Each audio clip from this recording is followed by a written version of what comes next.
Olá a todos, sejam bem-vindos ao espaço virtual da Casa Espírita Francisco de Assis, Niterói. Hoje nós vamos receber o Claudionor Fernandes.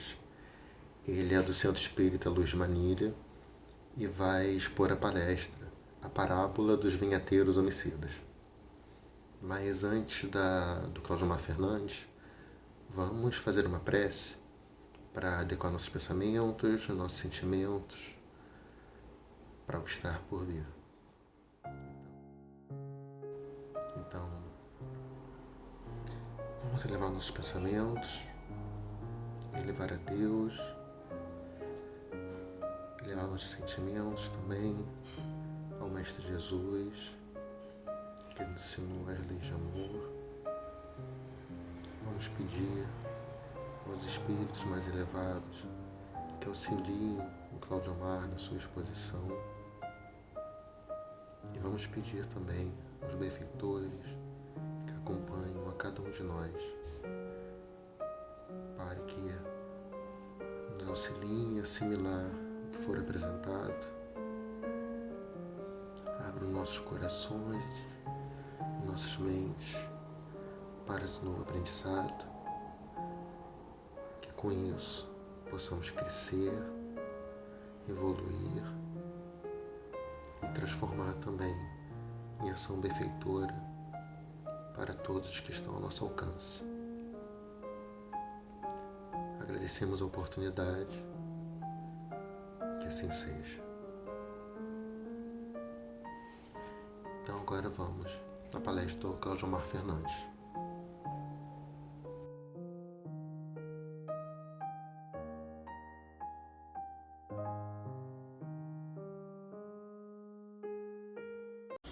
Olá, meus irmãos. Sou o Claudionor Fernandes, do Grupo Espírita Luz no Lar, na cidade de Itaboraí.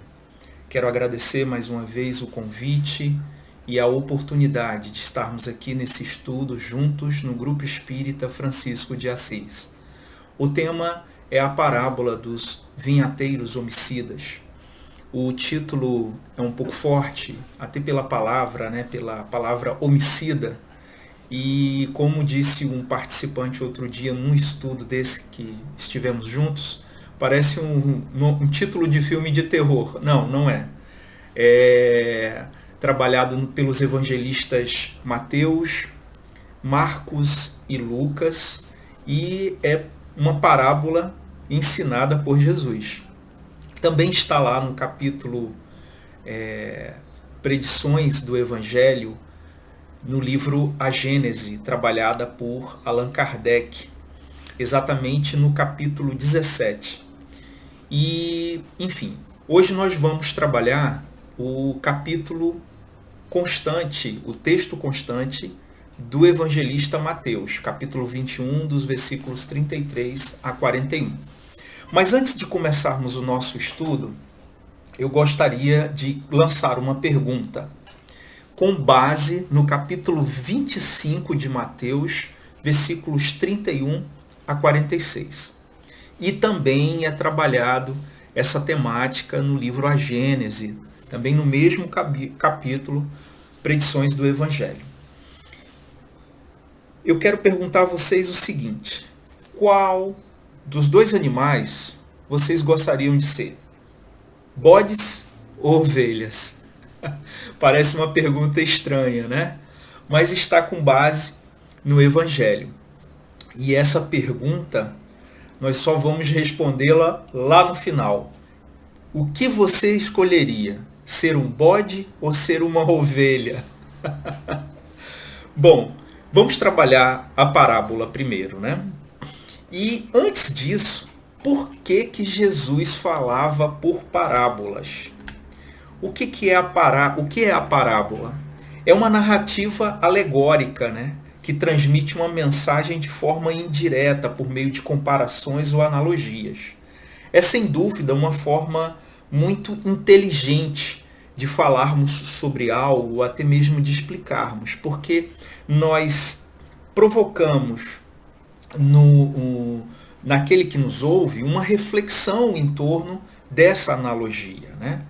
E quem responde por que ele falava por parábolas é o próprio Jesus.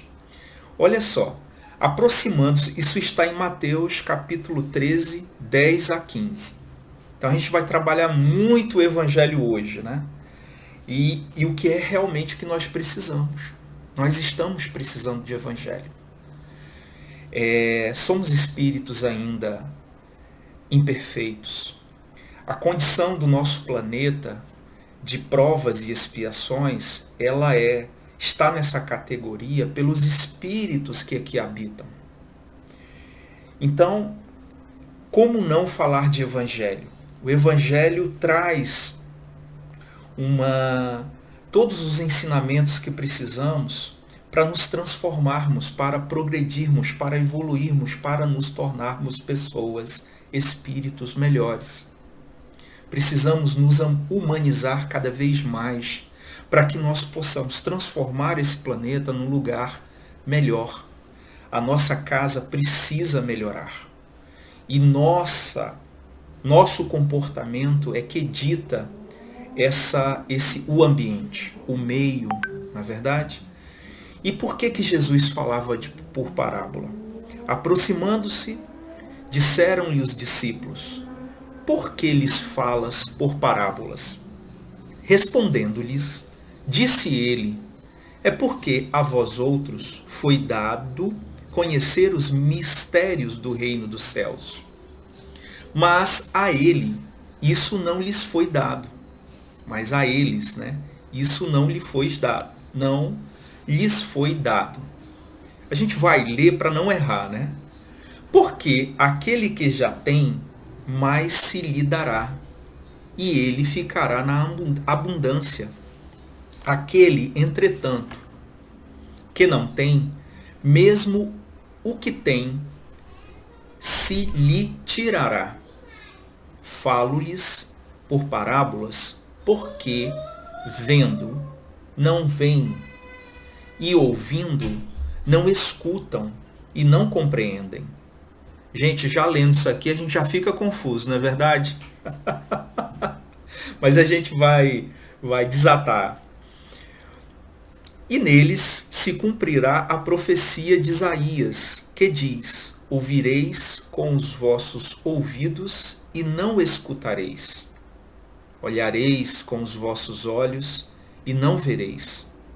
Porque o coração deste povo se tornou pesado, e seus ouvidos se tornaram surdos, e fecharam os olhos, para que seus olhos não vejam e seus ouvidos não ouçam, para que seu coração não compreenda, e para que, tendo se convertido, eu não os cure. Então Jesus falava por parábola para os que têm ouvidos de ouvir, olhos de ver. E o que nos impede, meus amigos, de não escutarmos o que ouvimos? O nosso orgulho, o nosso egoísmo. O que nos impede de ver, como ele diz, olhareis com vossos olhos e não vereis? O que não vemos? O que nos impede é o nosso orgulho e o nosso egoísmo. Jesus estava se referindo aos fariseus, aos ditos doutores da lei mosaica, que não compreendiam a sua vinda, que aguardavam, e muitos ainda aguardam, o Messias, o ungido, o Salvador, aguerrido. Outro dia recebi no WhatsApp uma mensagem, um vídeo, mensagem, falando sobre o final dos tempos, o juízo final. Nós vamos falar isso também hoje aqui no nosso estudo. Até porque a parábola também tem a ver com isso, diretamente. Por isso, Kardec coloca propositalmente no capítulo 17 do livro A Gênese, intitulado Predições do Evangelho. É uma premonição, uma predição, o que virá a acontecer. E aí, nesse vídeo que recebi pelo WhatsApp, lá falava sobre esse final dos tempos, o retorno de Jesus, e aí mostra um camarada em um cavalo branco, com uma coroa na cabeça, passando a imagem de Jesus, né? Jesus com seus cabelos compridos, sua barba, né? Cortada ao meio, a estilo dos nazarenos da época de Jesus, montado em seu cavalo com as vestes reluzentes e uma coroa. Então a gente ainda espera o Messias como esperavam naquela época, que viesse um guerreiro como Davi, como Salomão, em toda a sua pompa, né, para salvar o povo da escravidão, naquele momento, do domínio romano, não é verdade? Então Jesus, um carpinteiro de Nazaré, nascido de uma manjedoura, como poderia aquele homem ser o rei dos judeus? Como poderia ser aquele homem franzino, né? E de Nazaré, que era uma vila naquela época, ser esse libertador do povo das garras das águias, da águia romana, do Império Romano. Então ele falava por parábola, para que ele também pudesse se proteger também, né? E por analogia, por uma narrativa alegórica, de acordo com o que aquele povo vivia, era o que aquele povo entenderia. Por isso a parábola dos vinhateiros, porque eram lavradores numa vinha. Mas antes de começarmos, de lermos a parábola, vamos contextualizar em que momento ele transmite esse ensinamento. Exatamente há 6 dias, em torno de 6 dias antes, 6, 7 dias antes da Páscoa judaica, em que Jesus foi a Jerusalém para comemorar, né? Nós estamos em torno, né, da Páscoa, e Jesus adentra Jerusalém por volta, né, desses 6, 7 dias, e isso quem relata é o evangelista João, que fala que ele chega, né, a Jerusalém em torno do 6º, 7º dia antes da Páscoa judaica. E aí ele pede para que seus discípulos vá na entrada da cidade e pegue lá, na casa de uma pessoa, uma jumenta e um jumentinho, para que ele possa cumprir com a profecia de entrar na cidade de Jerusalém montado. E aí, os discípulos fazem isso, pegam a jumenta e a jumentinha, e o jumentinho, e cobre com um manto, e Jesus adentra Jerusalém. E o povo comemora aquela entrada triunfal, com ramos, com roupas, com mantos que jogavam para que o rei entrasse, cumprindo a profecia, né, do Velho Testamento, no Antigo Testamento. E aí, quando Jesus adentra, ele vai a Jerusalém, ele vai ao templo, e aí acontece aquele episódio narrado pelos evangelistas, que ele expulsa os vendilhões. É difícil acreditar que Jesus, na sua brandura, na sua mansidão, pudesse ter violentado alguém fisicamente ou brigado com alguém. E aí a gente, em outro momento, talvez a gente trabalhe essa temática. Não é o caso agora. Mas acontece que aí ele ensina, após esse episódio, e lá está e aí vamos buscar aqui, quando ele adentra, né, Jerusalém, ele passa, né, por essa circunstância do templo.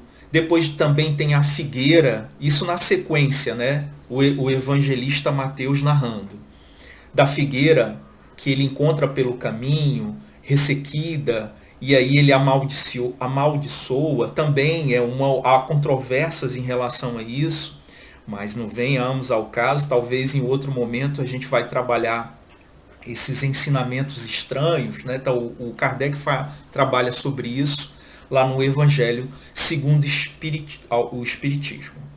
Segundo o Espiritismo. Mas aí, antes de entrarmos na parábola dos vinhateiros homicidas, eu gostaria de colocar aqui um ensinamento que ele traz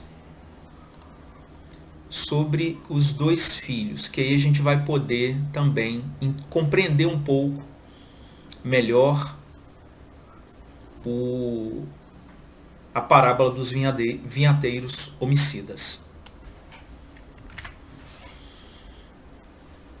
Um homem tinha 2 filhos e, dirigindo-se ao primeiro, disse: Filho, vai trabalhar hoje na minha vinha?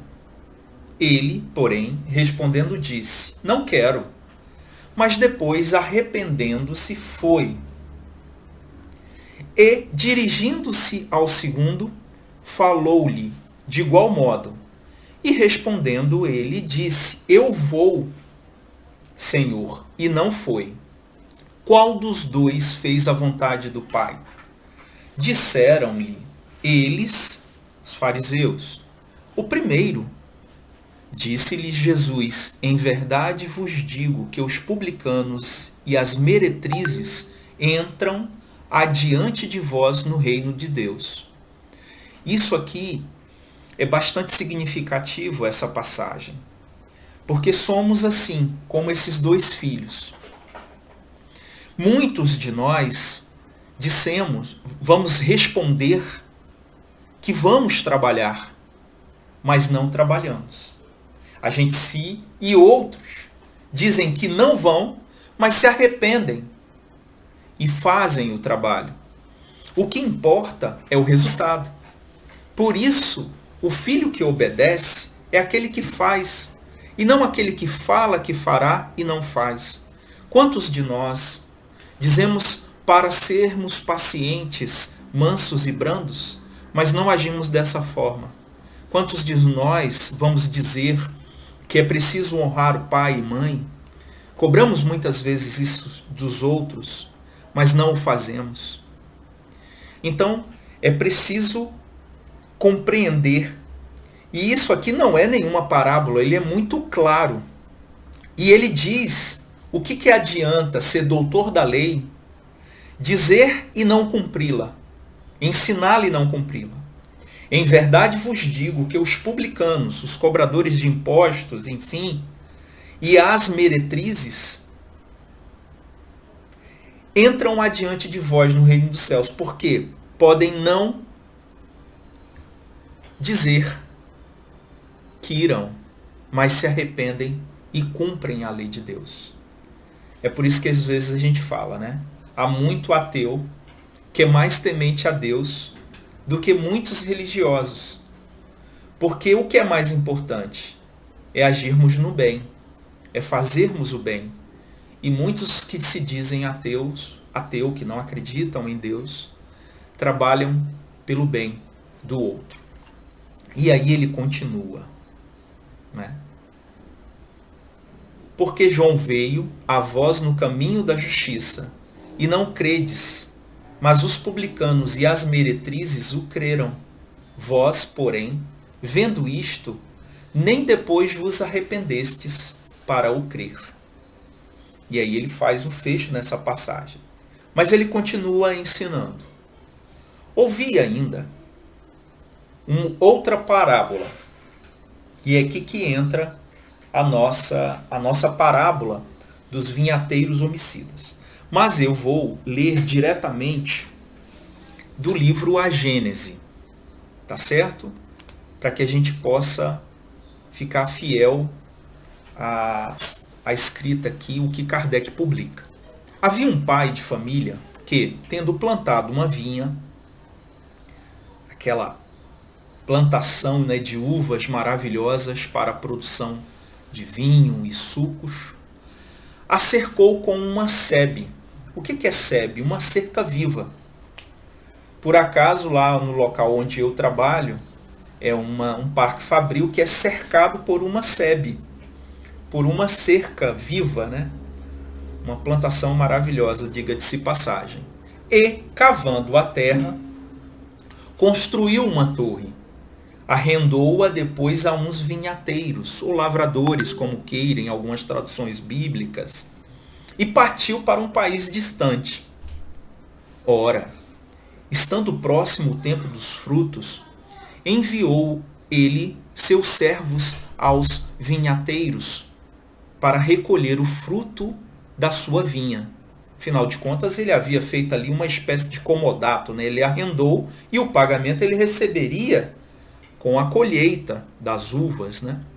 Os vinhateiros, apoderando-se dos servos, deram um, mataram outro e a outro apedrejaram. Enviou-lhes ele outros servos em maior número do que os primeiros, e eles os trataram da mesma maneira. Bateram, mataram e apedrejaram. Olha só, hein? O senhor da vinha, o que fez? Por fim, enviou-lhe seu próprio filho, dizendo de si para si: ao meu filho eles terão algum respeito. Porque olha só, gente, ele enviou servos para que recebesse o pagamento dos arrendatários, dos lavradores, dos vinhateiros. E o que eles fizeram? Mataram. Por isso, são os vinhateiros homicidas. O senhor da vinha, o que fez de novo? Mandou novamente servos até mais capacitados. E o que eles fizeram? A mesma coisa, mataram. Não é possível. Vou enviar meu filho. Assim eles vão respeitar. Que aí a coisa, né? E o que eles fizeram com o filho? Olha só, hein? Ao meu filho eles terão algum respeito. Mas os vinhateiros, ao verem o filho, disseram entre si: aqui está o herdeiro. Vinde, matemo-lo e ficaremos donos da sua herança. E com isso, pegaram dele, lançaram-no fora da vinha e o mataram. Então pegaram o filho, retiraram ele da vinha, pegaram ele, lançaram fora e mataram ele. Quando o dono da vinha vier, Jesus perguntou aos fariseus: quando o dono da vinha vier, como tratará esses vinhateiros? Como que vocês acham que o dono da vinha, o senhor da vinha, vai tratar os lavradores? Responderam-lhe: fará que pereçam miseravelmente esses malvados e arrendará a vinha a outros vinhateiros, que lhe entreguem os frutos na estação própria. Então, o que o senhor da vinha vai fazer? Vai tratá-los da mesma maneira que o fizeram com seus servos. Disse-lhes Jesus: nunca lestes nas Escrituras a pedra que os edificadores rejeitaram, essa foi posta por cabeça do ângulo, pelo Senhor foi feito isto, e é maravilhoso aos nossos olhos. E é maravilhoso aos nossos olhos? Portanto, eu vos digo que o reino de Deus vos será tirado e será dado a uma nação que dê os seus frutos. E quem cair sobre esta pedra despedaçar-se-á, e aquele sobre quem ela cair ficará reduzido a pó. E os príncipes dos sacerdotes e os fariseus, ouvindo estas palavras, entenderam que falava deles, e pretendendo prendê-lo, recearam o povo, porquanto o tinham por profeta. Afinal de contas, ele acabara de entrar em Jerusalém, ovacionado, comemorado por uma multidão, intitulando-o de rei dos judeus, aquele que viria libertar o povo, né, o Messias. Então, os fariseus não podiam naquele momento, né, atrever-se a prender Jesus, né, porque o povo tinha ele como um profeta. Então, os sacerdotes do templo, os fariseus, entenderam que aquela parábola, aquela alegoria, aquela analogia dos lavradores homicidas, os lavradores eram eles. E quem é o senhor da vinha? Deus.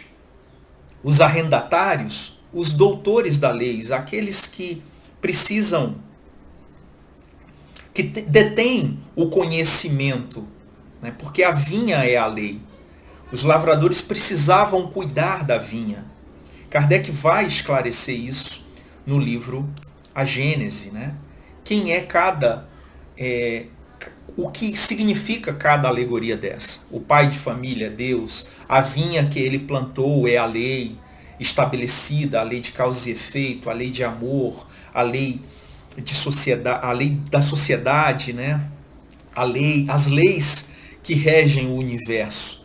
E os vinhateiros que arrendou eram que os homens que precisavam ensinar e praticar a lei.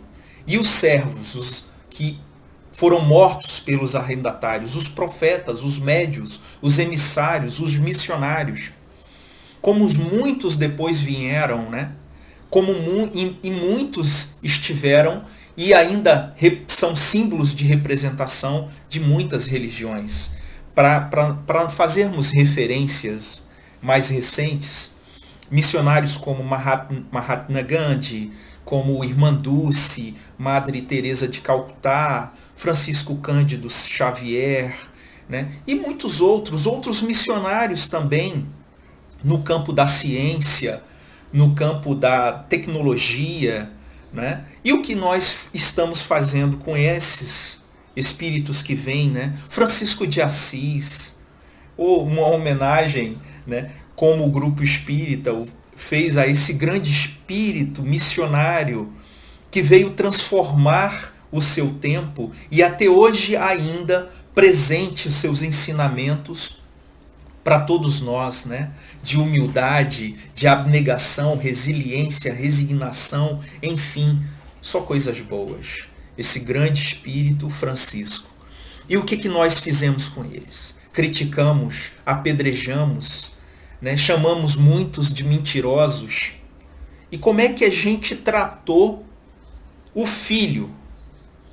Como tratamos o filho enviado pelo Senhor da vinha? Quem é o filho, meus irmãos? Senão Jesus. É por essa razão que está no capítulo do livro A Gênese como predições do Evangelho. Era Jesus já fazendo uma predição, o que lhe aconteceria. Pois os lavradores, os arrendatários do reino de Deus, fariam o que com o filho? Com ele? Retirá-lo da vinha e simbolicamente, olha como tanta simbologia tem. Quando Jesus é crucificado, ele é colocado fora dos muros de Jerusalém, a crucificação acontecia fora. Então Jesus é retirado da vinha, o filho é retirado da vinha e é morto. O que faríamos se hoje fizéssemos uma analogia, planeta Terra como a grande vinha do Senhor, do universo? E se hoje viesse os seus servos, os seus profetas, aqueles que lutam pelo bem, o que nós fazemos com esses espíritos?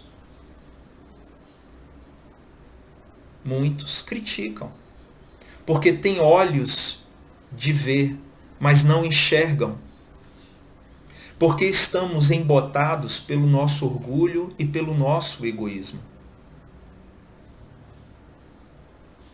Temos ouvido, mas não escutamos. Quantas coisas, e aí a gente vai fazer uma referência a um personagem simbólico dos dias atuais, muito importante para o mundo de hoje, o representante maior da religião católica, o Papa Francisco, que coloca se nomeia como Francisco, o primeiro Papa a homenagear Francisco de Assis. Quanta simbologia tem, quanta força. Será que conseguimos? O ouvimos, mas será que estamos o escutando? A sua mensagem revolucionária dentro do seu campo religioso. Nós espíritas, é claro que não somos o Papa Francisco é um ser humano, um espírito em progressão, em evolução, não é um ser ainda perfeito, um espírito puro. Nós sabemos que todos nós somos criados simples e ignorantes e precisamos passar por várias etapas para alcançarmos a condição de espíritos puros, a condição de perfeição relativa, não a perfeição absoluta, porque absoluto só o Pai Celestial. Quantos não são criticados? Divaldo Pereira Franco, dentro do seu trabalho, dentro do espiritismo, claro que temos as nossas limitações, não estamos aqui querendo nem santificar ninguém, nem colocar ninguém em pedestais. Mas, e se Jesus viesse hoje? Será que não faríamos a mesma coisa? Será que não o retiraríamos da vinha para matá-lo? E olha que o que ele ensinou só foi amor, carinho, respeito, tolerância, só coisas boas. E aí, contando essa parábola para um amigo, ele achou muito estranho. Porque o senhor da vinha vai fazer o que se ele vier tirar satisfação com os arrendatários? Vai tratá-los da mesma forma com que os arrendatários, os lavradores, trataram os servos enviados. Poxa, mas Deus, ele comentou, Deus não pode fazer isso, Deus não vai fazer isso. Claro que não.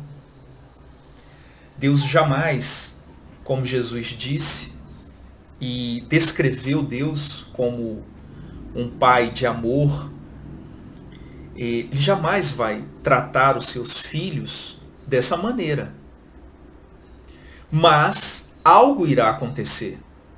E é por isso eu vos pergunto, vocês querem ser bodes ou ovelhas? E aí, para vocês entenderem, e isso está baseado no Evangelho, vamos buscar a letra. Está lá no capítulo 25 de Mateus, do item 31, do versículo 31 a 46. E diz assim: E quando o Filho do Homem vier em sua glória, e todos os santos anjos com ele, então se assentará no trono da sua glória. E todas as nações serão reunidas diante dele, e apartará uns dos outros, como o pastor aparta dos bodes as ovelhas. E porá as ovelhas à sua direita, mas os bodes à sua esquerda. Então dirá o rei aos que estiverem à sua direita: Vinde, benditos de meu Pai, possui por herança o reino que vos está preparado desde a fundação do mundo. Porque tive fome. Mas só um minutinho, vamos parar aqui, vamos dar uma pausa aqui para a gente poder analisar. Vocês querem ser bodes ou ovelhas? Eu quero muito ser ovelha. Eu quero muito estar à direita de Deus no momento desse meu julgamento. Mas que julgamento? Quem o faz? Nossa consciência, porque as leis universais, as leis de Deus, estão gravadas, conforme a espiritualidade benfeitora deixa claro no livro dos Espíritos, na nossa consciência. Por isso que Jesus diz que quando desencarnarmos, seremos colocados diante do juiz, a nossa consciência, que também será o delegado que nos encarcerará nas trevas do nosso peso consciencial, das nossas culpas, dos nossos arrependimentos e remorsos. Eu quero ser ovelha, mas ainda sou um bode, imperfeito, por não cumprir com aquilo que ele me pede, que Jesus me pede.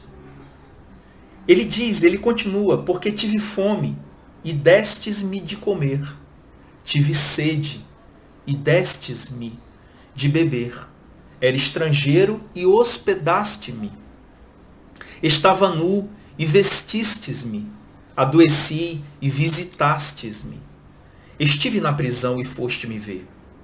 Então os justos lhes responderão dizendo, Senhor, quando te vimos com fome e te demos de comer? Ou com sede e te demos de beber? E quando te vimos estrangeiro e te hospedamos? Ou nu e te vestimos? E quando te vimos enfermo ou na prisão e fomos ver-te? Então Jesus já dá ali o que temos que fazer.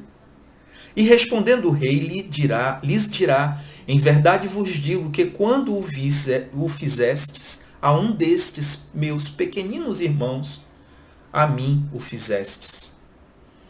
Então dirá também aos que estiverem à sua esquerda. Aí, o bode, né? Sou eu. Apartai-vos de mim, malditos, para o fogo eterno, preparado para vocês, né? Então, porque tive fome e não me destes o que comer, tive sede e não foi feito. Isso é caridade. É o roteiro da caridade. Por isso que fora da caridade não há salvação. Quando Jesus relaciona isso, ele não está falando para nenhuma instituição religiosa. Ele está falando para nós. O que nós estamos fazendo? Como estamos agindo? Para ser mais claro, Paulo coloca aos Coríntios: ainda que eu falasse a língua dos homens e dos anjos, se não tiver caridade, sou como o bronze que soa ou como um símbolo que retine. A caridade é paciente, é bondosa, não inveja, não é orgulhosa, não é arrogante. Então, meus irmãos, nesse momento que estamos vivendo no mundo, a pandemia, muitos estão desencarnando, muitas famílias estão perdendo seus entes queridos. Então Deus, quando retorna à sua vinha, ele não vai cometer atos de homicídios como os arrendatários. Porque ele é bom, ele é amor e bondade. Mas esse dito juízo final, que é apenas um juízo geral, como acontece em vários momentos, aconteceram em vários momentos no planeta Terra, e acontecerá outras vezes também, é aquele momento que somos convidados, muitos de nós serão convidados a participar nesse processo de transição planetária para um mundo de regeneração, e outros serão retirados por não ter mais as mesmas condições, não terem as condições, não reunirem as condições de habitar esse planeta. E habitarão outras vinhas condizentes com vossas condições espirituais e morais, aliás, de maneira mais clara, morais. Por isso a razão de sermos, de procurarmos ser mansos e pacíficos, para que tenhamos as condições morais apropriadas para habitar o planeta Terra, o planeta de regeneração. Muito se diz que serão habitados por melhores espíritos, por bons espíritos. Desculpa. A verdade é que o mundo de regeneração, os bons espíritos arregaçarão as mangas para o trabalho no bem. Deixarão de ser tímidos e trabalharemos muito para alcançar a condição de estarmos aqui.